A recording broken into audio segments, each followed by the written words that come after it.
The survivors of a zombie outbreak struggle to survive in a new world. I discuss this and more in today's episode.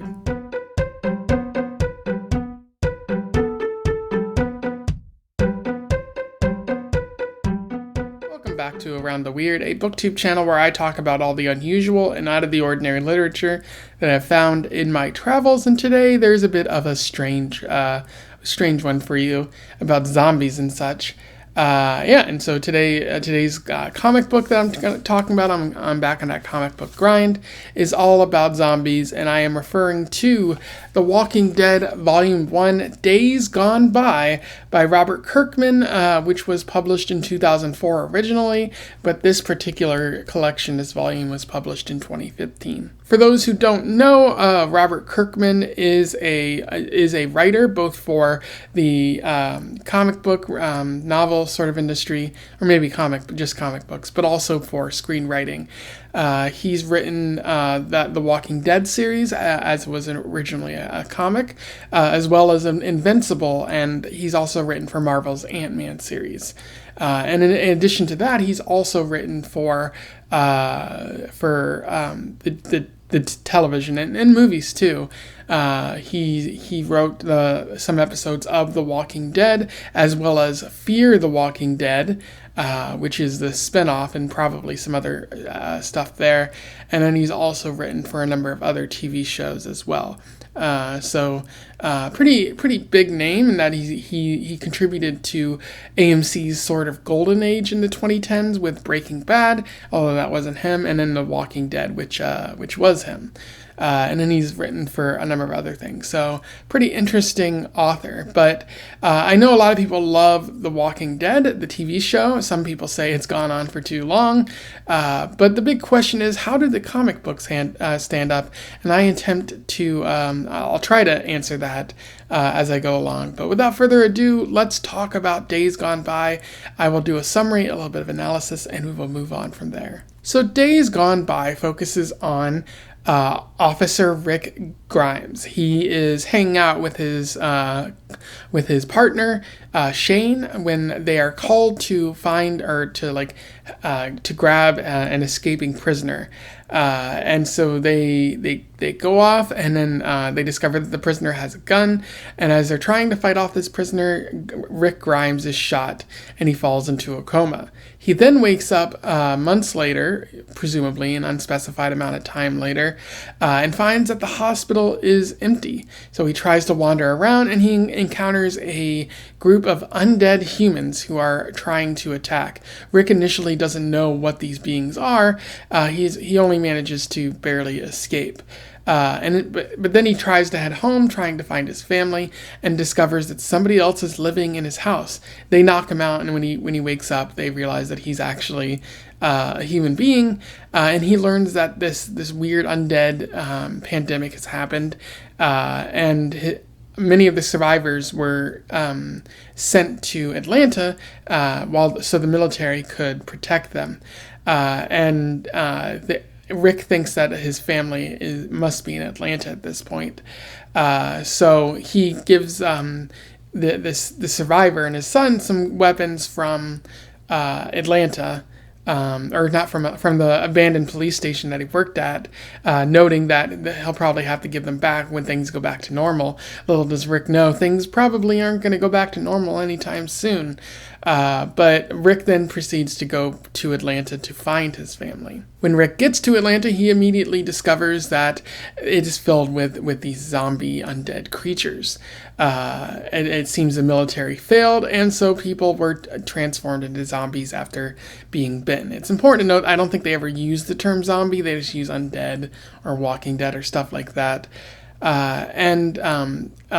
Although Rick is going to be attacked by the zombies, he is saved by a man named Glenn, and who notes that there is an encampment outside the city that he can take him to, and they proceed to go. There, Rick discovers that his family has been here. They survived, and they are reunited, which is great and everything. However, Rick hears a rumor that Shane, who is also at this encampment, might have done something with with Rick's wife. Although Rick dismisses this as just a rumor, it just notes that like Shane would never do that to him. At this point, Glenn and Rick decide to go back to Atlanta for guns in order to better protect their encampment.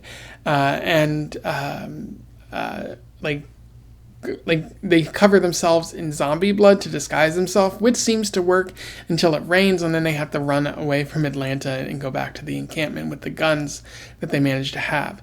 We also see at this point that Shane is upset with Lori, indicating and saying things that indicate that they did have a relationship before Rick came back. And later on, we see everyone practicing with the guns, including Carl. Lori is unhappy that Rick is having Carl practice, but Rick notes that he kind of has to because he doesn't want his son getting attacked or hurt by these zombie creatures. However, a short while later, zombie creatures do in fact attack and kill a couple of the, or just one of the, or two of the survivors. And Rick and Shane at that point have an argument where Shane wants to stay and wait for the government or the military to save them, and Rick wants to leave and go to a rural area in order to protect everyone, because you can't be this close to the city without a few zombies getting to them. And this results in a fight between Rick and Shane, where Lori says that Shane just needs to stay away and not bother them anymore. However, Shane and Rick go further into the wilderness, and they continue to have an argument. Shane points a gun at Rick and says that she would have ended up with me if it hadn't been for your return, sort of confirming what Rick has heard, but also Rick isn't really sure who he means by she.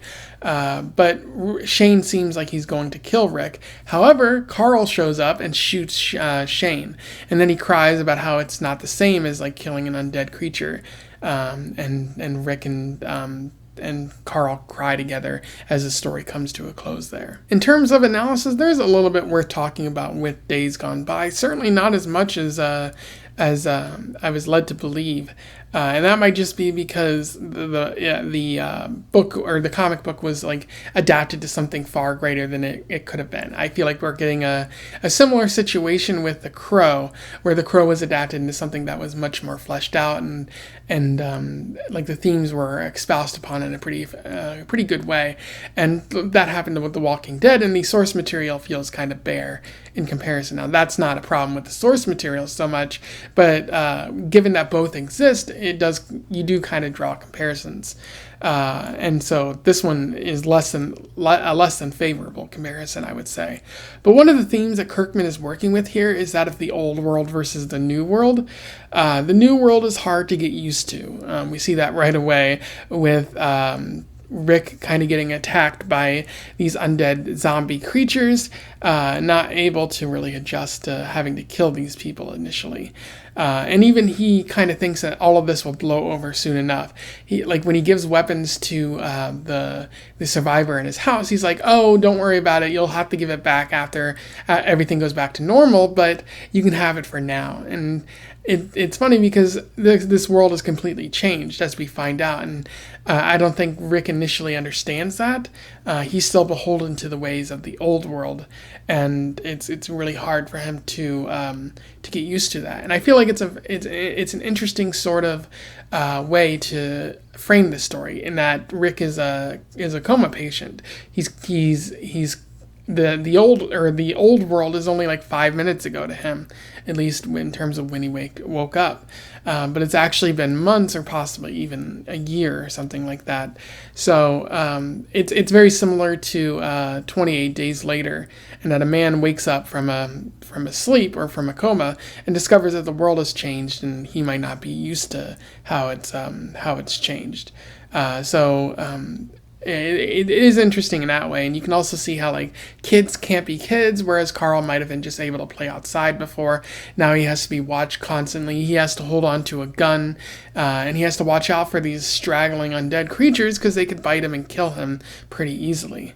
And this also seems to be difficult for Shane as well, because he's rather used to this new world on the other side of things, and like he's in this new world. He now has a potential family. He has friends, or what he thinks are friends, and he's a bit of a leader. Whereas in the old world, he didn't really have any of that. And then when this remnant of the old world and Rick shows up, all of that is kind of taken away from him, and he doesn't know how to adjust to that remnant of the old world. And it ends up resulting in him getting killed by Carl after he tried to kill Rick. So it's interesting, how these two people exist on the opposite sides of the spectrum. And, Rick has to hurry up and be able to adjust to the new world, and Shane has to adjust to the old world coming back, and he's not quite able to do that. And I do think it's an interesting way to sort of explore these themes. However, I don't think there's enough substance there. In the intro to the book, Kirkman is talking about how he wrote The Walking Dead as a means to follow Rick's life and show us like how a person would adjust to this new sort of zombie invasion, this new outbreak of zombie-tosis that has happened. And I think he does an okay job, but he doesn't, like, the front cover is like, you see broken glass and the lives of these people have been shattered. And I don't think you do that quite well, and I think that's because they put Rick in a coma. If you had him experience the events in real time, like maybe in Fear the Walking Dead, what I think that's about, I think you could really dig into these themes that they're trying to talk about a little bit more. But here, like, you see Rick in the coma, he's experiencing it after the fact, and you also skip certain parts of his life, so you're actually not exploring like everything that Kirkman says you are. And that's probably because not everything is necessarily like film or write worthy or something like that. But I feel like you could take this even further, and Kirkman hasn't done that here. And it does suffer a little bit as a result. There are other things that I don't quite like about this, including the so-so art. It feels a little too cartoonish. When I feel like you could have gone for a more intense feel to it, especially with the use of zombies and destructive environments that are like broken down, like Atlanta of all places. You could have been more creative, I think, in the art there. Also, the other thing, which is small but maybe not so small, is this is called Days Gone By, and then by is spelled B-Y-E. That is not how you spell that. It should be B-Y.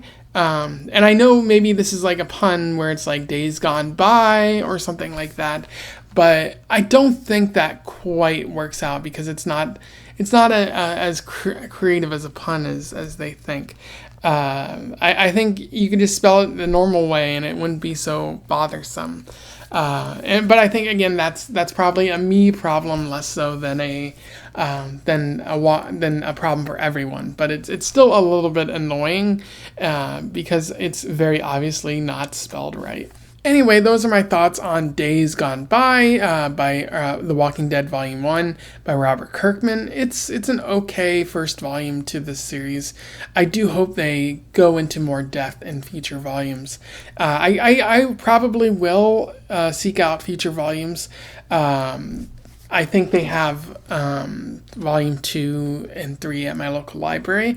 I'm not quite sure I want to go whole hog and buy future volumes just yet because this one hasn't completely sold me. And I only bought this one because they didn't have it at my library. People kept checking it out. And I didn't really want to wait or like reserve it or anything like that. But hopefully future volumes will be more interesting and more substantial in my hopes. That's pretty much my review there. If you have anything to say about it or you want to comment on it, let me know in the comments below. Would love to hear from you. Otherwise, don't forget to like, share, and subscribe so that more people can find out about this comic series or Robert Kirkman if they don't already know. And until then, I wish you the best of luck in your weird and zombie-ridden travels. Farewell.